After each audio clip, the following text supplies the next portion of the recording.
Hi, I'm Deborah, and my friends will tell you that I'm always thinking. Always thinking.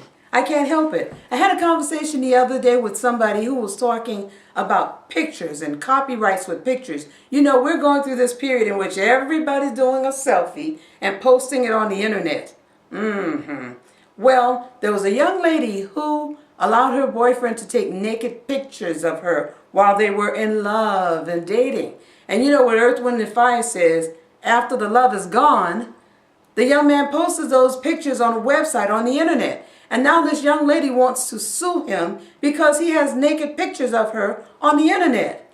Well, what does the law say about that? You know, can she legally sue him and earn money or get money from him posting her all over the place and letting everybody see her naked? Well, let's look at this. First of all, she needed to be over the age of 18 when he took the pictures. And she was, so strike one.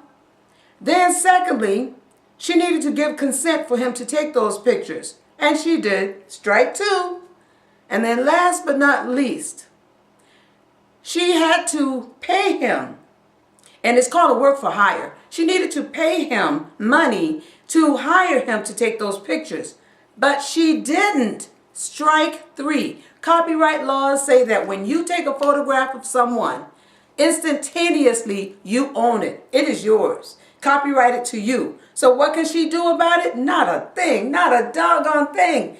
He has these naked pictures of her and he can put them all over the place wherever he wants to, as long as he's not trying to sell them, or if he's not trying to slander her or call her a prostitute or some name that will put her down. If he's not doing those things, he can post those pictures wherever he wants to. So let that be a lesson, please. If you're letting somebody, or if you're thinking about letting somebody take a naked picture of you, change your mind. You don't want to do that. It's just a thought, because you know I'm always thinking. And then had a conversation with someone about these new body slimming items that are coming out. You know, the ones that cost $100, $200. You can sometimes get the special for $89.99, and right away it takes 1 to 2 sizes off of your body.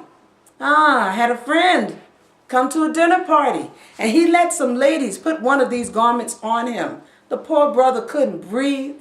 He couldn't eat, and I'm looking at him like, poor baby, what's wrong with you? And he told me what he had on. You know those garments, the body shaping here or the spanking somebody there. He had one on. And I asked him, why the heck did you let those people put that on you? He said, well, Deb, it's a new thing. You know, it's a brand new idea, concept, and it's helping everybody everywhere. And I started thinking about that. A new thing? I think I might have heard about it before. Yeah, when I was a kid, I think my mom had one. It wasn't called a spank anything. It wasn't called a shaping the body or slimming anything. It was called a girdle. It was a girdle. These are glorified girdles you're paying all this money for. Come on, people. Think, because I'm always thinking. Think, it's a girdle. Nothing new. And then I had somebody ask me the other day, if I am looking at buying a home and I'm moving to a new area, but I want to be able to look around and make my mind up as to what I want to buy, they're asking, how do I go into a leasing situation? If I were to take out a lease with an apartment complex, is there any way for me to legally get out of a lease? Well, for those of you who are leasing and you're wondering how you can legally get out of it, there are only a few ways to get out, just a few, not many, out of a lease without repercussions or having to pay fines and fees and months of rent. First of all, if you're living in a situation in which you have rodents or bugs, pests, or there's damage in your apartment, raw sewage, things of that nature, and your landlord refuses to repair those items or fix that problem, you can legally get out of that lease. If you've got a situation in which there's an illegal violation going on, with some type of injunction with where you're living, and things aren't legal and proper, you can pretty much get out of that lease. And then, if you've got some type of drastic change, maybe a divorce, or maybe you're very, very sick, there are ways to get out of those leases.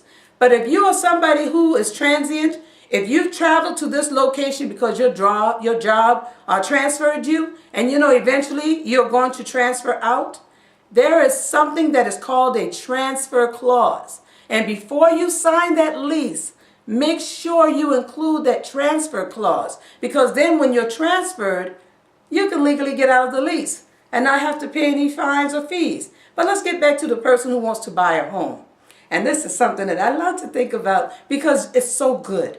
If you want to purchase a home, but yet you need to lease a place in the meantime while you're looking, maybe for 6 months, you want to put in a clause that will allow you to terminate. It's called a termination clause. Some states might call it something else. But in this clause, it allows you to give a 1-month notice, a 30-day notice that you're going to buy your property. And then you have to show them proof of your contract that you're purchasing the home. And then once you buy the home, that's it. You owe nothing. You owe no one, no fines. You are legally out of the lease. So I just wanted to share some things that I think about with you, because I'm always thinking, and I'll be thinking some more. That's why I want you to join me next Tuesday, because I'm going to post something else that I'm thinking about. Thinking, thinking, thinking. Deb is always thinking. Join me next week. Ciao.